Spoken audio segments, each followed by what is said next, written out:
Les derniers événements du continent africain, c'est maintenant. Ça se passe sur Al24. Bonsoir et merci de nous rejoindre. Sans tarder, mettons le cap sur le Soudan. Les combats font rage après l'expiration d'une courte trêve.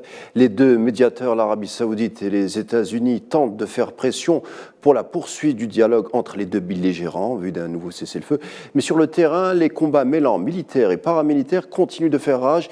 Les habitants de Khartoum, de leur côté, ont une fois de plus été confrontés au fracas des bombes et des frappes aériennes au moment où la guerre pour le pouvoir entre chefs des militaires et des paramilitaires entame sa 8e semaine. Les autres détails sont de Neila Hamouda. Des tirs d'armes lourdes et des combats de rue font trembler Khartoum après l'expiration de la trêve où les deux généraux du pays se disputent le pouvoir. Le bâtiment de la télévision d'État, une base militaire au sud de Khartoum et une zone industrielle à l'ouest ont été le théâtre d'affrontements. L'armée soudanaise a utilisé des avions de guerre et les FSR ont également répondu par des frappes aériennes. Le musée national du Soudan à Khartoum a été également pris entre deux feux. C'est l'un des plus anciens au monde. Ces reliques inestimables remontent à des milliers d'années. Les observateurs craignent le pire. Les FSR continuent de prendre leur quartier dans des hôpitaux ou des maisons de civils. Les pourparlers entre les représentants des deux parties au conflit menés par l'Arabie Saoudite et les États-Unis à Jeddah avaient pourtant abouti à un engagement de principe pour un cessez-le-feu humanitaire. Mais l'armée soudanaise s'est retirée mercredi dernier de ces négociations. Les sanctions américaines annoncées contre les deux protagonistes ne semblent pas faire taire les armes. Le bilan des victimes ne cesse de s'allonger, les pillages se poursuivent et le nombre de déplacés augmente. La situation humanitaire est au pire. Toujours aucun couloir n'a été dégagé pour permettre le passage de l'aide humanitaire. Les rares cargaisons qui ont pu être acheminées ne couvrent pas les immenses besoins des populations. Les précédentes tentatives pour stopper les hostilités n'ayant pas abouti, faut-il s'attendre à une nouvelle trêve humanitaire prochainement? Seuls les jours nous le diront. Mauritanie, en bref, avec ces émeutes dans plusieurs villes du pays, on déplore un mort, ce qui a mis le feu aux poudres et l'arrestation d'un jeune Omar Diop par la police de Nouakchott. Il décédera quelques heures plus tard, une mort suscitant une colère dans la capitale, mais aussi dans les autres villes comme Nouadhibou et Boré. On y dénonce les dérives de la police en général.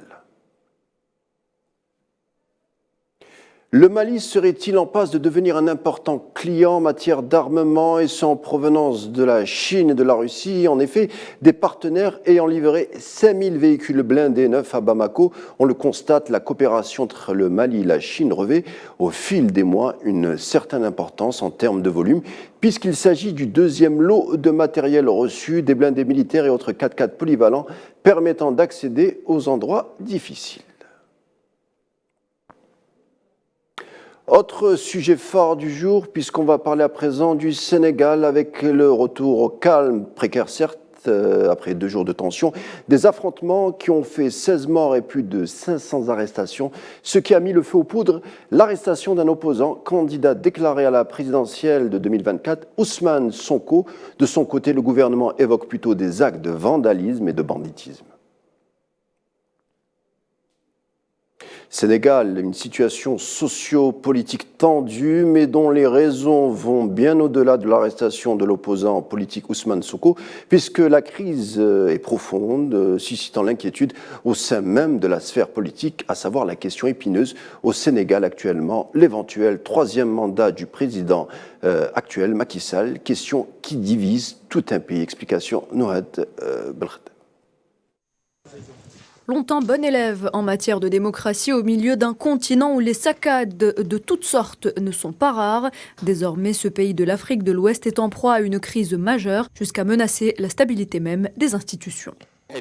Celui qui déclenche un relent de tension n'est autre que Macky Sall, président du Sénégal depuis 2012. Tout avait bien commencé pourtant. Flanqué d'une popularité de 65% des voix, symbolisant pour de nombreux Sénégalais la transition démocratique pacifique, faisant pâlir d'envie de nombreux voisins. Avec une volonté populaire qui a fait la différence lors de la campagne contre l'ancien inamovible Abdoulaye Wade, à savoir une mesure limitant les mandats présidentiels à 2.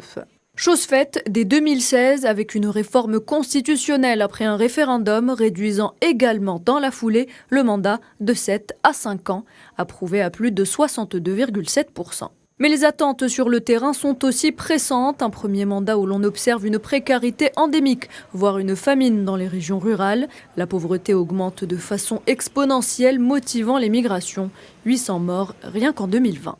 Sur le terrain politique, des rivaux se démarquent jusqu'à inquiéter le camp de Macky Sall pour les élections de 2018. Pour le maire de Dakar, un homonyme, Khalifa Sall, opposant, arrêté condamné pour corruption. Malgré l'immunité parlementaire, il reste sous les verrous et ne pourra donc être présent pour les présidentielles de 2019.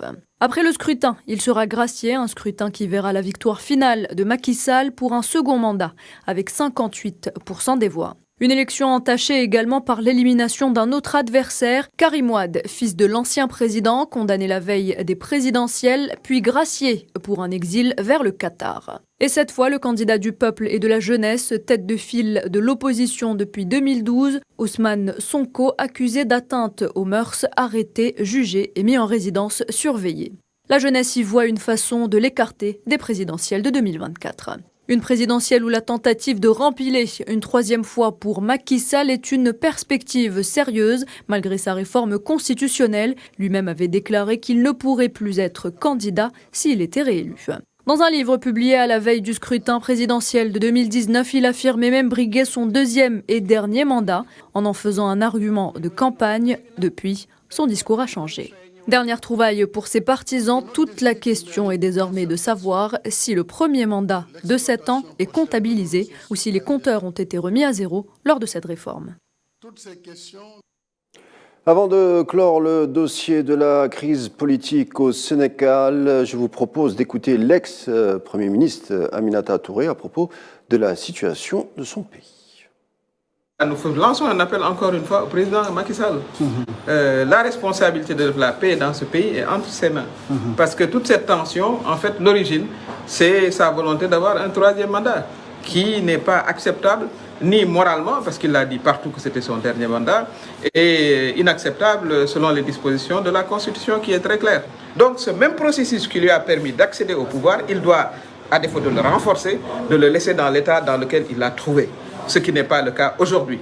Aujourd'hui, on assiste vraiment à une tentative de passage en force, une confiscation de mandats de députés, des plaintes à n'en plus finir, voilà, sur la tête des opposants, Ousmane Sonko notamment, et le président Macky Sall ne s'arrêtera pas en si bon chemin. Actuellement, personne n'est en sécurité.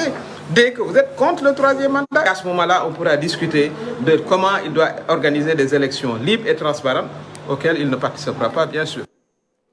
Les Bissau-Guinéens appelés aux urnes aujourd'hui pour renouveler leur Assemblée nationale dissoute il y a plus d'un an et tenter de sortir de la paralysie qui bloque ce petit État ouest-africain abonné aux crises politiques. 22 formations se disputent le scrutin, dont les 3 qui se partageaient presque tous les sièges de l'Assemblée sortante, à savoir le MADEM G15, la famille politique du président Mbalo, le Parti africain pour l'indépendance de la Guinée et du Cap-Vert et le Parti du renouveau social.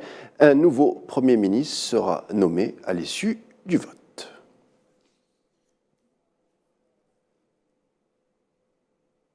Le Congrès du travail du Nigeria vent debout contre la fin des subventions du carburant annoncées par Bola Tinubu, le nouveau président, lors de sa prise de fonction. La subvention permettait aux populations d'avoir accès au carburant bon marché. Les syndicalistes menacent de faire grève d'ici le 7 juin prochain. Dès l'annonce de la fin de la subvention, le prix de l'essence a triplé pour atteindre 1,20 $ à la pompe. La plus grande économie du continent est riche en pétrole, mais sa capacité de raffinage est faible. Depuis des années, elle échange du brut contre de l'essence qu'elle subventionne ensuite pour son marché intérieur, ce qui entraîne une énorme perte de revenus et de devises et contribue à l'explosion de la dette. L'année dernière, le pays a consacré plus de 96% de ses recettes au service de la dette, mais dans un pays en proie à une inflation de 20%, la mesure est jugée impopulaire. Voilà, ça sera tout pour les informations du jour. Merci de nous avoir suivis. Tout de suite, la météo. Bonne soirée et je vous dis à demain.